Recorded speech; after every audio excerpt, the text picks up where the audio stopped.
Donc, bonjour à tous. Petite série de capsules vidéo où je vais présenter un petit peu R et puis je ferai toutes sortes de capsules. Donc aujourd'hui, je vous montre un peu comment marche R. Alors je vais juste essayer de partager proprement mon écran.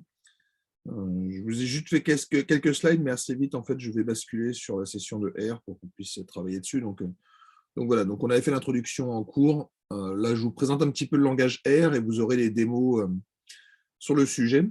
Donc c'est la série de capsules numéro 2 où je parle un petit peu plus du langage R. Alors je parlerai un petit peu de R Studio, de ce que j'appelle le langage R. En fait, formellement, c'est du S, mais peu importe. Euh, je vous ai mis ici quelques références pour ceux qui voudraient approfondir un petit peu R. Donc, vous avez le très joli cours d'Ewen Gallic qui présente le langage et des options un petit peu avancées. Vous avez aussi le cours de Vincent Goulet à Laval. Donc, pas mal de références qui existent en français. Il y a le livre R pour la statistique et la science de données qui était coordonné par Pierre-André Cornillon, donc, qui est aux presses universitaires de Rennes, qui est très bien. Vous avez pas mal de livres de stats en fait, qui existent dans l'introduction de la statistique avec R.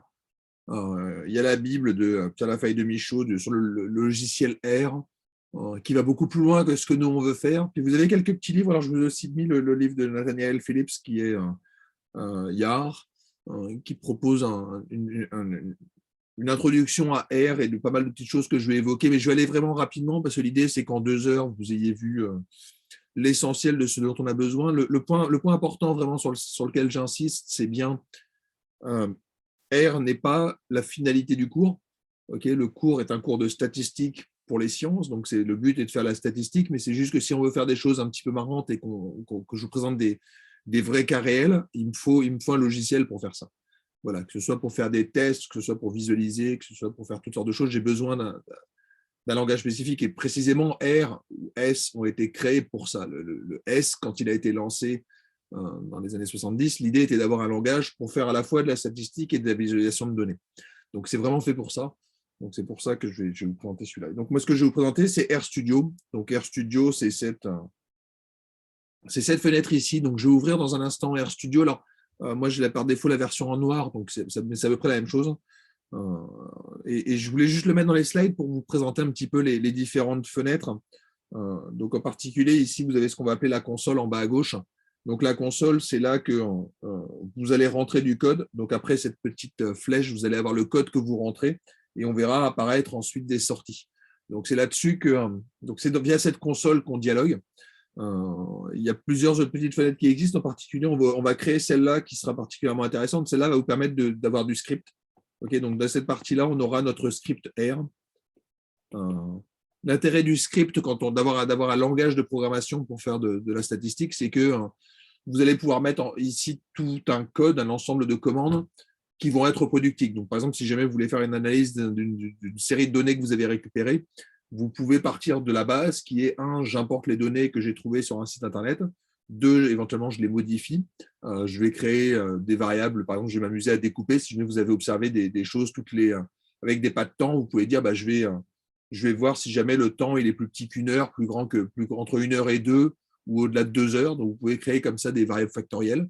On pourrait créer toutes sortes de choses. Vous pouvez convertir un texte par exemple, si jamais vous avez une date, donc une date, ça va être généralement codé sur des chaînes de caractères, les transformer en un format date, j'en parlerai peut-être un tout petit peu ici, qui est lisible par R. Donc, l'avantage d'un format date, c'est de pouvoir faire des soustractions. Par exemple, si jamais vous avez 2 dates, vous pouvez regarder le nombre de jours qui séparent les 2 dates. Voilà, de faire des opérations mathématiques sur ces dates. Vous pouvez faire des histogrammes, vous pouvez faire toutes sortes de choses. Donc, vous pouvez faire de la manipulation. L'intérêt, encore une fois, de ce code, c'est voilà, vous avez fait votre code, vous expliquez tout ce que vous avez fait à partir du moment où vous lisez vos données jusqu'à la fin où vous produisez des graphiques, des tests et ce genre de choses. Vous pouvez l'envoyer à quelqu'un d'autre qui va pouvoir refaire tourner exactement la même analyse. Donc, vous avez le code. Si jamais il y a une erreur, on regarde dans le code, contrairement par exemple à un tableur, ou si jamais il y a une erreur dans une cellule, bah, vous ne la voyez pas. Okay, donc, il y a un avantage à passer par du script. Et autre chose, donc ça, je ne sais pas si j'aurai le temps d'en parler, mais il y a plusieurs modes de création d'objets. Donc, nous, par défaut, on fera du script qu'on compile, mais vous pouvez faire beaucoup plus, puisqu'en R, il y a toute une option autour de la mise en forme de documents. Donc, par exemple, je pourrais très bien me demander de créer un fichier HTML, de créer un fichier PDF, de créer un fichier LaTeX ou toutes sortes d'objets en fait, que je peux créer directement dans R, et quand je le compile, il va me faire tous les calculs au fur et à mesure, me produire des graphes, et pas juste me produire des graphes et des sorties, c'est que je peux avoir en plus une mise en forme. Voilà. Donc il y a toute cette partie-là qui va être détaillée dans ce script. Donc ce que j'essaierai de faire tantôt, c'est essayer de taper dans le script et compiler. On voit qu'il y a une petite fenêtre run, donc ça permet d'exécuter certaines parties du code. Okay, donc c'est essentiellement ces deux parties-là qu'on va analyser tantôt dans un instant. Donc on va essayer d'écrire un petit peu de ligne de commande.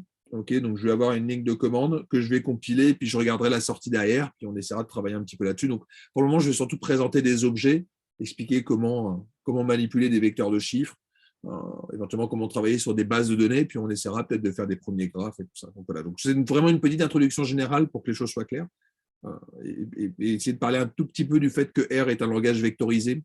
Donc, ce qui va me permettre de dire, par exemple, quand vous avez un vecteur X, vous pouvez lui demander uniquement de vous ressortir les X pour lesquels les X sont positifs. Donc, voilà. Donc, il y a tout l'avantage d'avoir un langage vectoriel, c'est que ça permet d'avoir des notations synthétiques assez claires. En tout cas, enfin, moi, je les pense assez claires, où vous lui demandez de renvoyer certains sous-éléments. Vous pouvez faire des moyennes uniquement sur les valeurs positives, ce genre de choses. Je passe un peu rapidement sur les différentes fenêtres qui traînent à droite, puisque ça va être aussi utile. Donc, en particulier, si vous avez une fenêtre de l'environnement, c'est-à-dire que R est un langage objet, ce qui veut dire que tout ce que vous allez créer est un objet, okay, dans le sens où une base de données va être stockée comme objet. Une régression sera éventuellement un objet sur lequel je pourrais écrire des informations, comme récupérer des résidus d'une régression, récupérer la droite de régression, ce genre de choses. Donc, tout ça va être stocké dans cette partie-là. Donc, pour l'instant, je n'ai rien, puisqu'ici, je vous ai nettoyé mon environnement. Mais voilà, au fur et à mesure, on va avoir des objets qui vont se créer, qui vont se cumuler.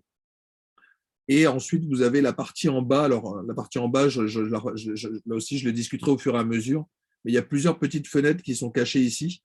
Donc, en particulier ici, donc, vous avez les ensembles des fichiers. Donc, par exemple, quand vous avez des bases de données que vous avez récupérées sur Internet, ils vont être stockés par défaut, ils apparaîtront ici. Okay. Et vous avez surtout les autres choses qui vont m'intéresser. Il y a cette petite fenêtre qui va être LED. Donc, on verra LED sous R à un format assez standard, et on verra un petit peu comment récupérer de LED. On va avoir ici les packages, mais ça, j'en parlerai pas trop parce qu'on va les charger, mais je n'ai pas envie forcément de tous les voir. Et il y a un autre petit onglet ici qui est le plot, c'est-à-dire que quand vous allez faire un graphique, par défaut, il apparaîtra ici. Donc, vous allez avoir ici des graphiques qui vont se créer au fur et à mesure, avec un tout petit peu de mémoire, et donc on peut les récupérer, on peut les exporter, on peut faire ce genre de choses. Okay. Encore une fois, je ne présenterai qu'une mini partie de ce qu'on peut faire avec R. Vous avez plein d'interfaces qui existent et de choses possibles. Vous pouvez faire des graphes en 3D qui vont ouvrir une fenêtre et vous pouvez naviguer dans les choses. Vous pouvez faire du leaflet, par exemple. Vous pouvez créer des cartes interactives sur lesquelles vous allez afficher des choses. Il y a beaucoup de choses qui peuvent être faites, mais ça sort largement du cadre de ce que je vais vous faire ici. Moi, encore une fois, le but de cette session est de vous former à la statistique, de vous donner une culture en probabilité, en statistique, et R est vraiment juste un petit outil. Donc, le but n'est pas que vous sachiez forcément coder par vous-même en R, mais qu'au moins vous compreniez quand je vous mets des lignes de commande dans mes slides. Okay. Donc, je vais basculer sur R, et puis je vais essayer de faire les choses au fur et à mesure. Donc, je vais juste essayer de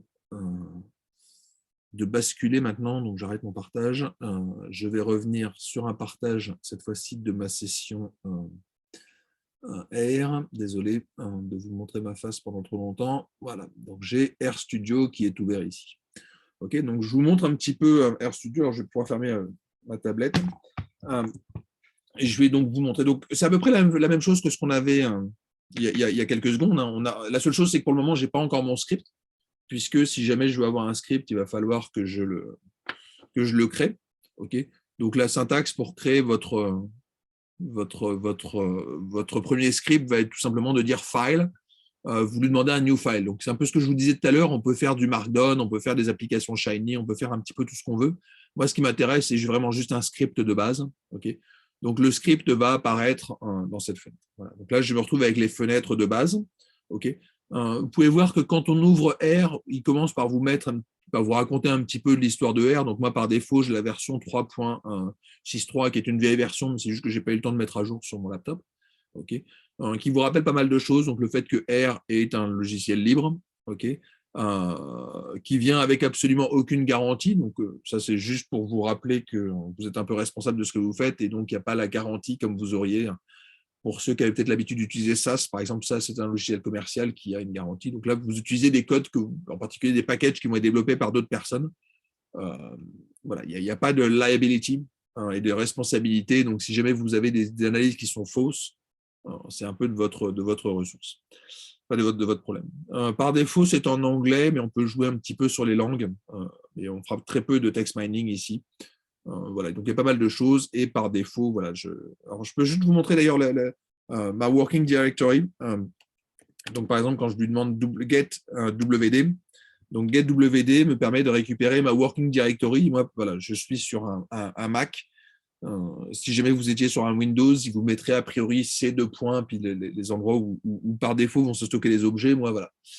Par défaut, c'est dans users /acharpent. Voilà, c'est le nom de ma machine. Si jamais je veux stocker les objets ailleurs, dans ces cas-là, je peux lui faire un set WD, mais je vous mettrai toutes les commandes par la suite. Donc, c'est juste pour savoir où sont stockés les objets. Alors, je ne parle pas de la mémoire telle qu'elle est définie dans ce qu'on appelle le global environment à droite. Quand je vais créer un objet, par exemple un vecteur, il ne va pas créer formellement un objet qui va apparaître. Vous n'allez pas avoir un objet X qui va se créer dans votre gestionnaire de fichiers. Okay, tout va être stocké dans la mémoire de R qui va grossir au fur et à mesure. Okay, mais voilà, si jamais je veux exporter un fichier, donc si jamais je lui dis sauve-moi une base de données, par défaut, elle va être stockée ici. Okay, voilà, petite parenthèse, mais là encore, on en reparlera. En particulier, si vous voulez exporter un fichier, vous créez par exemple un graphique, vous avez fait un plot, vous voulez le sauver. Dans ces cas-là, par défaut, il va être sauvé en fait dans cette working directory, donc dans son répertoire. Et vous l'avez toujours en demandant ce getWD. Okay, donc, je suis ici et je vais commencer à créer des objets. Alors, je ne vais pas commencer par les bases de données parce que c'est un peu compliqué, les bases de données. Je vais juste créer un petit objet. Par exemple, je pourrais créer un objet A. Si vous voulez, je vais l'appeler A. Alors, j'ai plusieurs manières pour créer et stocker un objet. Par exemple, si je veux stocker la valeur 2, donc je vais affecter A flèche 2 veut dire crée-moi l'objet A et donne-lui la valeur 2. Okay. Alors, je vais peut-être juste sauver mon petit script. Donc là, il y a la commande save, ou sinon je fais juste un CTRL S. Et voilà. Donc, je stocke un objet cours.r voilà, qui se crée. Donc on voit le nom ici, dans lequel je vais avoir mon script et ce qui me permet de garder une certaine mémoire. Alors juste pour info, RStudio est plutôt pas trop mal fait dans le sens où j'ai l'impression que si jamais, par exemple, ma session plante ou que je la ferme, dans ces cas-là, quand je vais la rouvrir, par défaut, cette fenêtre-là va apparaître. Donc, peu importe, on peut la rouvrir quand on veut. Donc ici, je lui ai juste fait une commande. On voit, il y a une seule ligne. Alors, je peux juste entrer un petit peu plus. Voilà. Donc la première ligne, c'est A flèche 2. Donc je peux faire un run. Et par défaut, il me run uniquement cette commande-là. D'accord.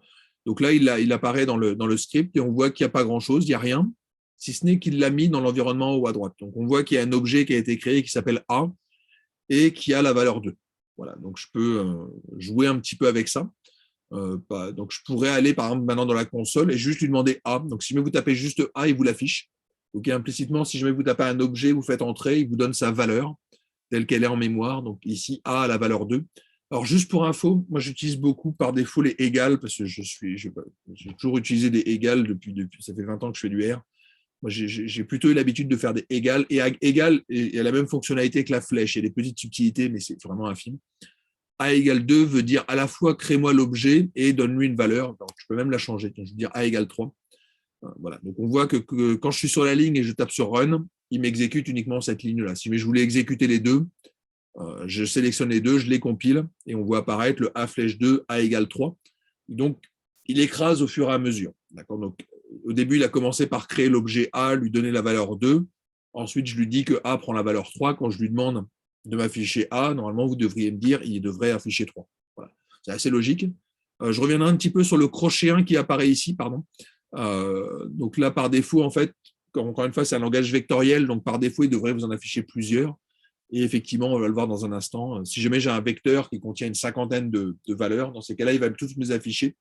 Et donc, la valeur qui apparaîtra dans le crochet me permettra de savoir où est l'indice de la valeur. D'accord. Donc, par exemple, ici, si jamais je lui demande, alors je pense que ça marche, je n'ai pas testé, mais si jamais je lui demande accrocher 1, désolé, j'ai un problème avec mon clavier, accrocher 1, ça devrait me renvoyer uniquement la première valeur. Pardon, j'aurais pu faire égal. Et donc, effectivement, par défaut, en fait, les nombres n'existent pas. La seule chose qui existe sous R, ce sont des vecteurs. Donc A est un vecteur, en l'occurrence, c'est un vecteur de taille 1. Donc, ça n'a pas grand intérêt, mais les vecteurs sont indexés par ces crochets. Donc les crochets me permettent de récupérer les localisations. Donc par exemple, ici, je lui demande la valeur indexée en 1 de l'objet A. Comme il n'y en a qu'un, il me renvoie celui-là. D'accord. Donc voilà un peu comment ça marche. Si jamais je lui demandais accrocher 2, il devrait peut-être me dire qu'il y a un souci. Je ne vais pas regarder, mais on va vérifier. Voilà. Donc il me dit qu'il n'y a rien. NA, c'est une grandeur que vous devez connaître. Ça veut dire not affected ou not available, je ne sais plus, mais enfin, ça veut dire que c'est une valeur manquante. Donc les valeurs manquantes, j'en parlerai peut-être un tout petit peu par moment dans le cours. C'est manquant. Voilà, il n'y a rien. C'est du vide. A2 n'existe pas. Okay. Donc ce n'est pas 0, ce n'est pas un nombre, hein, c'est vraiment not affected, ça n'existe pas. Autre point important, si jamais je lui demande de m'afficher grand A, normalement il devrait me dire qu'il y a un souci. Voilà, et il vous dit pourquoi. Alors les erreurs sont importantes. Pour ceux qui ont besoin à un moment de faire des codes et qui ont des questions à poser, ne me dites pas ça ne marche pas. Déjà, ça ne marche pas, ça n'a pas de sens parce que ça, vous commencez par une espèce de pronom ça qui est affecté à quelque chose, je ne sais pas ce que c'est. Okay. Donc là, j'ai une erreur. J'ai une erreur parce que je lui ai demandé d'afficher un objet qui n'existe pas. C'est exactement la phrase qui vous dit erreur. Donc, première chose, déjà, il vous dit que c'est une erreur. On verra qu'il y a des warnings. Éventuellement, un warning, ce n'est pas très grave. C'est juste qu'il y a quelque chose un peu bizarre, mais peut-être qu'il faut regarder ce qui se passe. Là, je suis sur une erreur. Donc, une erreur, ça veut dire qu'il n'a pas pu faire l'opération que vous lui demandez. Et fort heureusement, il vous dit ce qui se passe, c'est-à-dire que l'objet A n'existe pas. Objet A not found. Il n'a pas été trouvé puisqu'effectivement, il n'existe pas. Quand vous regardez dans la fenêtre à droite, A n'existe pas. Alors, il faut juste savoir qu'il existe des objets que vous ne voyez pas dans cette fenêtre, parce que R, quand vous le lancez par défaut, il a des objets qui ont été prédéfinis. Okay. Par exemple, il y a des objets qui existent comme pi. Pi existe par défaut. Pi vaut 3, 14, 1, 5, 9, 2, 7. Voilà, les valeurs classiques de pi. Donc, il y a des objets qui existent, mais qui ne sont pas dans cette mémoire, puisqu'en fait, ils font partie d'un environnement un peu différent en termes de mémoire. Et voilà. Les objets que vous créez sont ici. Il y a des objets qui existent dans R. Il faut faire un petit peu attention, c'est que je peux les écraser. Donc, par exemple, je pourrais changer pi. Si jamais vous voulez utiliser pi qui serait, je ne sais pas, une probabilité, par exemple, je pourrais écraser pi. Voilà. Ça ne changera pas les calculs dans lesquels il y aurait besoin de pi à un moment. Mais voilà, sachez juste qu'il existe des objets qui ne sont pas exactement au même endroit dans la mémoire. Et encore une fois, ce n'est pas un cours d'informatique. Je veux juste vous expliquer qu'il existe des objets. Ici, pi est un objet un peu plus compliqué, puisque tout à l'heure, on ne le voyait peut-être pas. En tout cas, je n'avais pas insisté là-dessus. Mais quand on regardait la valeur de A, on nous disait 3, mais je ne sais pas exactement ce que c'est que ce 3. En l'occurrence, 3 est un entier, alors que 3.141593 n'est pas un entier. C'est un nombre réel. Donc, je vais peut-être commencer par ça, commencer par les nombres réels, peut-être. Alors, encore une fois, il faut que j'en crée. Alors, on verra, il y a une commande qui peut être assez pratique, c'est runif. Donc, runif me permet de générer des nombres au hasard. D'ailleurs, vous voyez, il apparaît. Quand je commence à taper des choses, on voit que j'ai des commandes, des fonctions qui existent. Donc, runif est une fonction. Okay. Les fonctions, on les voit, ils ont des parenthèses. Les crochets permettent de manipuler des vecteurs. Les parenthèses sont des objets, des objets syntaxiques qui sont associés aux fonctions. Donc, runif est une fonction. Okay, c'est marqué.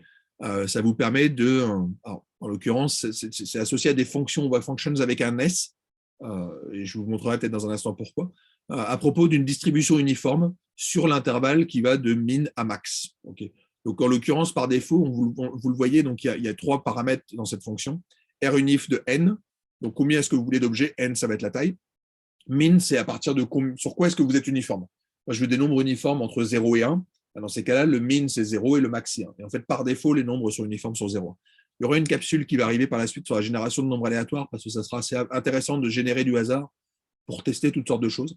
Okay. Donc, par exemple, si jamais je ne lui dis pas, alors je vais juste finir. Donc, si jamais je fais la flèche tab, dans ces cas-là, il me le remplit. Et on voit qu'il continue à me dire ce qu'il faut. Donc, par défaut, il nous faut du n. Donc, soit je lui dis n égale 20, parce que j'aimerais bien avoir 20 chiffres. Soit je lui dis juste 20. Par défaut, la première valeur sera le n, puisque c'est ce qui s'attend à avoir en première entrée de cette fonction. Mais si jamais je ne le mets pas, soit vous mettez les noms et vous pouvez permuter. Donc, vous pouvez très bien lui dire, fais-moi un runif sur minmax, n. Dans ces cas-là, si vous mettez les noms, il pourra affecter correctement. Si jamais vous ne spécifiez rien, si vous dites runif 20, 20, 30, ça veut dire que vous demandez 20 nombres uniformes sur l'intervalle 20-30. Okay. On reparlera un petit peu de l'uniformité plus tard, mais ce n'est pas le but. Mais voilà, l'idée donc, est par défaut de générer des nombres aléatoires entre 0 et 1. Je peux mettre des espaces d'ailleurs, comme ça. Voilà, je peux ne pas en mettre, peu importe. Et donc, normalement, il devrait me générer des nombres au hasard. Voilà.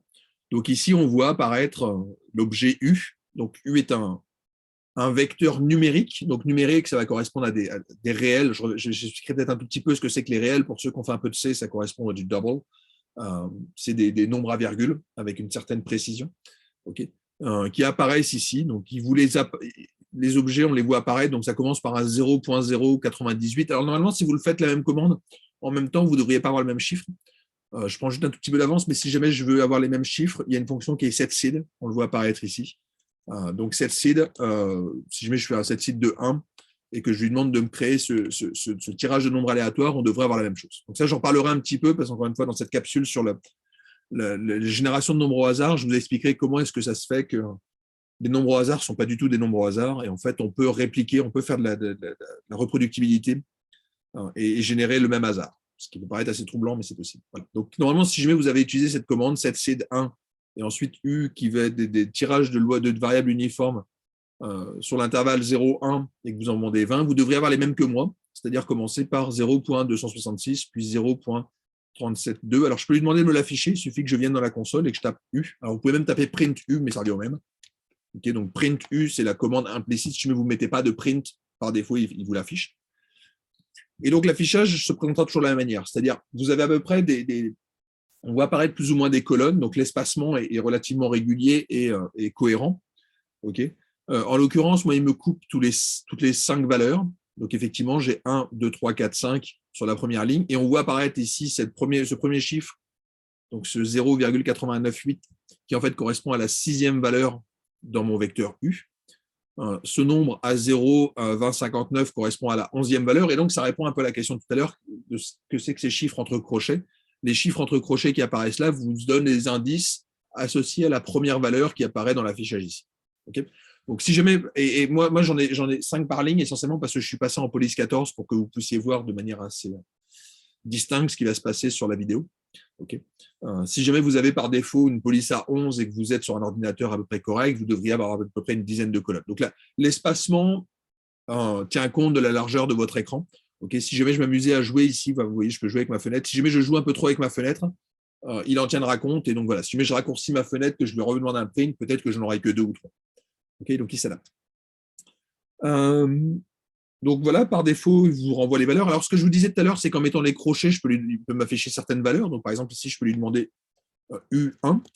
Donc par défaut, vous devriez savoir qu'il va vous afficher 0.2655. On va vérifier que c'est le cas, 0.2655. Donc ça marche. Effectivement, c'est la bonne valeur. On voit une petite nuance sur l'affichage ici, où ici, j'affiche avec, sauf erreur, 7 chiffres après la virgule, alors qu'ici, j'en avais 8. Alors ça fait partie des options. En fait, il faut savoir que, là encore, je ne suis pas là pour faire un cours d'informatique, mais R stocke les objets avec une certaine précision. Il y a une différence entre la précision des nombres tels qu'ils sont stockés et l'affichage. Par défaut, il vous l'affiche avec 7, mais je pourrais lui demander de l'afficher avec beaucoup plus. Alors, normalement, ça doit être avec l'option digits. Voilà, digits égale, genre si jamais je mettais 4, par défaut, il afficherait avec 4 valeurs. Ah oui, je suis remonté avec la flèche, là, pour ceux qui n'ont pas vu. Quand je monte avec la flèche, je peux remonter dans les. Donc, il y a une mémoire des commandes. Et donc, en remontant avec la flèche, je peux afficher les codes qui ont été tapés au fur et à mesure. Donc, ici, U1, il me l'affiche avec 4 chiffres après la virgule, mais je pourrais aussi lui demander de me l'afficher avec 14 chiffres après la virgule. Voilà. Donc, c'est juste pour savoir que ce que vous voyez ne correspond pas exactement à ce qu'il y a en mémoire. En particulier, le 0,2655 087 n'est pas forcément la valeur telle qu'elle est utilisée en mémoire. Donc, souvenez-vous juste qu'il a une précision un peu plus forte que l'impression qu'on a au niveau de l'affichage. Ensuite, alors il y a aussi une commande qu'il faut que je vous explique, c'est la commande 2 points. Donc, par exemple, si je vous fais 1, 2.4, en fait, ça va vous créer un vecteur qui est le vecteur des 1, 2, 3, 4. Si jamais je faisais 7, 2.13, il devrait vous donner les valeurs 7, 8, 9, 10, 11, 12, 13. Donc, le 2 points, en fait, correspond à une commande qui s'appelle la commande sec. Donc, SEQ. Voilà, donc, sec est une fonction, enfin, on le voyait un peu tout à l'heure, voilà, sec vous permet de générer des séquences régulières y a un point que je n'évoque pas. Par défaut, c'est de 1 en 1. Okay, donc, si jamais vous faites une séquence de AB, donc c'est ce que je mettrai ici, par exemple, séquence de 7,13, par défaut, il va aller de 7 à 13 en tant qu'entier et il va incrémenter de 1 en 1. Okay, mais je pourrais aussi lui demander de me faire une séquence qui va de 13 à 7, et donc par défaut, il devrait aller de -1 en -1. Okay, puisque cette fois-ci, on est décroissant. Donc, il arrive à s'adapter, mais je peux aussi aller un tout petit peu plus loin et ça pourrait être utile par la suite si jamais, par exemple, on veut faire des graphiques. Je peux lui demander de me faire une séquence, non pas de 1 en 1, mais par exemple de 0 en 0. Donc, c'est la commande by. Okay, donc, avec un by, dans ces cas-là, il peut me définir cette séquence. Okay, et donc, dans ces cas-là, on voit arriver des chiffres qui vont de 0 en 0. Donc, pas de souci, je peux créer des suites comme ça qui vont être incrémentées au fur et à mesure. Moi, celle qui m'intéresse le plus, c'est ce 2 points, parce qu'en fait, ça me permet de dire, prends-moi, en gros, ça va me servir pour les indices. Par exemple, si jamais vous avez 1, 2.4, ça va vous donner donc, la suite 1, 2, 3, 4. Donc 1, 2.4. Et je peux lui demander de m'afficher, et c'est l'intérêt, c'est ce que je vous disais tantôt des langages vectoriels, c'est de me dire, dans ces cas-là, affiche-moi par exemple les 6 premières valeurs. Okay, donc là, c'est ce que ça nous dit. L'objet 1, 2.6, vous créez le vecteur 1, 2, 3, 4, 5, 6, et U crochet 1, 2, 3, 4, 5, 6 vous demande juste, affiche-moi les 6 premières valeurs de ce vecteur. Okay, donc, on voit qu'à l'intérieur du crochet, je peux mettre des numéros des indices, mais je peux aussi mettre des conditions. Okay, il y a quelque chose dont je n'ai pas parlé pour l'instant, c'est les vecteurs booléens, les tests. C'est qu'en fait, je peux faire un test de est-ce que, par exemple, U est plus petit ou plus grand que 1,5. Donc, la commande est très simple, c'est juste, il faut juste que j'arrive à taper ça correctement sur mon clavier. Voilà. Par exemple, je veux savoir si je suis plus grand que 0.5. Dans ces cas-là, je fais juste cette chose-là. Donc, implicitement, il n'y a pas de calcul qui est fait, je ne crée pas d'objet. Je lui demande juste, est-ce que, en fait, le supérieur strictement plus grand est un test. Est-ce que U est plus grand que 0.5? Alors, ça peut paraître un petit peu bizarre parce que U est un vecteur avec 20 valeurs. 0.5 est une valeur unique. Donc, si jamais je lui demande est-ce que U est plus grand que 0.5, en fait, il va multiplier 0.5 20 fois et donc il va comparer toutes mes valeurs de U avec mes 20 valeurs qui sont 20 fois la valeur 0.5. Et donc, est-ce que la première valeur est plus grande ou plus petite que 0.5? Donc, normalement, il devrait dire faux, puisque la première valeur valait 0,266. La deuxième valeur aussi, puisqu'elle est à 0,372. Et la troisième valeur est à 0,573. Donc la troisième doit être vraie. Si vous voulez, on fait le test. Est-ce que U est plus grand que 0,5? Faux, faux, vrai. D'accord? Donc là, ça vous renvoie un test booléen. Et donc, il vous dit si c'est vrai ou si c'est faux. Donc, il y a une condition qu'on essaie de tester. Mais le point auquel je voulais arriver, c'est qu'en fait, je peux lui demander, par exemple, de m'afficher toutes les valeurs de U pour lesquelles le test était positif. Donc là, en gros, il devrait me créer toutes les valeurs. Il devrait plutôt me renvoyer un vecteur dans lequel il y aura uniquement les valeurs de U qui est forcément. Je reviendrai sur cette erreur juste après. J'ai oublié mon point. Et donc, je lui demande de m'afficher toutes les valeurs de U pour lesquelles U était plus grand que 0.5 et on voit qu'on en a 11. C'est un peu logique. Hein. 11 sur 20, ça fait à peu près du 55%. Effectivement, quand vous tirez des nombres uniformes sur 0,1, de manière aléatoire, il y en a la moitié qui sont plus grands que 1,5, il y en a la moitié qui sont plus petits que 1,5. Effectivement. Statistiquement, en tout cas, je devrais avoir moitié-moitié. Et c'est à peu près ce qu'on a. Alors, il y avait une erreur tout à l'heure, quand j'ai fait est-ce que U est plus grand que 5? Donc ça, si vous voulez, on peut lui demander est-ce que U est plus grand que 5? Tout est faux. Donc en fait, je lui demande de m'afficher des valeurs de U uniquement pour 0 valeur. En fait, je lui demande de me l'afficher pour rien du tout, puisqu'il n'y en a aucune qui est vraie. Okay, dans ces cas-là, il m'affiche rien. Et rien, pour lui, c'est numérique 0, c'est du vide. Okay, c'est même pas une valeur manquante, c'est l'ensemble vide. Okay, je reviendrai un petit peu sur la théorie des ensembles au prochain cours, quand on fera un peu des probas, où on essaiera de travailler, je vous rappelle, la base des probas, c'est des ensembles. Donc, on a des ensembles, des patates, des jeux de cartes, tout ce que vous voulez. Et donc, on va retravailler un petit peu là-dessus. Mais là, j'ai l'ensemble vide. Okay, le nombre de valeurs pour lesquelles les U sont strictement plus grandes que 5, comme U est compris entre 0 et 1, il n'y en a aucune qui est plus grande que 5. Et donc, c'est l'ensemble vide. U de l'ensemble vide, c'est l'ensemble vide aussi, puisque j'ai strictement 1. OK. Donc, voilà un petit peu comment on peut manipuler des vecteurs. Alors, juste pour... je peux lui poser pas mal de petites questions, mais je reviendrai peut-être un tout petit peu là-dessus. Je vais faire une petite pause et on se retrouve dans un instant.